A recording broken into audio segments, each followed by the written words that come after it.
Hello and hello and welcome to back to my channel. Today we're at question number 188 for our DevOps and SRE interview preparation. The point of these videos is for you to get a good sample of questions that are broad on different topics and as deep as possible, or at least realistically as deep as possible, so that before you go into DevOps SRE interviews, you feel prepared, you feel confident. That's the goal. If you're new to the channel, please subscribe. It's nothing for you, but it's actually a big deal for my channel. It really helps out, so I really appreciate if you did subscribe. Okay, as you might know from my other videos, I did some research on based on job descriptions, and these are the 15 most important topics I came up with. The ones at the top are more important than the ones at the bottom. However, even the ones at the bottom are not negligible. You have to pay some attention to them. The ones, of course, you should be spending more time at the top 5 or 6 or 7 because you are more likely to get questions on those topics. So today we're at topic number 5, bash scripting or shell scripting. That's where we are. So the reason why bash scripting or shell scripting is at towards the top here is because a lot of the CI/CD pipelines are basically shell scripts. So if you're doing GitHub Actions or GitLab, I don't know what it's called, GitLab equivalent, or Jenkins, it's basically 90% shell scripting. And of course, if it's shell scripting, it's like 99% these days is bash. So that's why shell scripting is actually a good requirement for a DevOps role.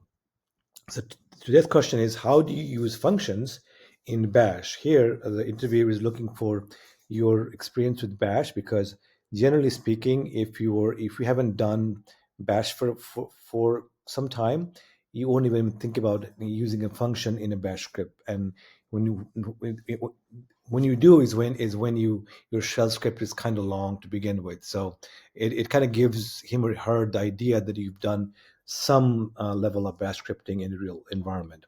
Okay, before I move on, my career advisor, flightspencer.com, is very passionate. He's giving away 1 hour free session to anybody who's in job market, and I'm not financially affiliated with him, so I only say this because I deeply know how much he cares, and it is definitely useful. Okay, so pretty short answer today. So it's best explained with an example like I have on the screen here. So you define a function like this. You give it a name, you give it some arguments, and then inside the function body, almost like Python or Golang, you do what you're supposed to do, right? So once you've written the function, you can call the function from the same script just by calling the name of the function and give it an argument. Like here is the argument is given as Alice. So when you run this shell script, what's going to happen is it's going to take a node of the function, but it's not going to do anything, and then it's going to go to the beginning of this execution of the script, and that part will say, oh, I'm supposed to call this function greet user with this argument, and then that's when the greet user function is getting called, and it uses $1 as the first argument given to it, which is Alice. So it will actually print out echo hello Alice, welcome to the system, right? That's how functions are written and in bash, and that's how function work in when they're executed. So pretty simple. If you know if you have any exposure to functions in bash, it's pretty simple. You won't even forget it, right?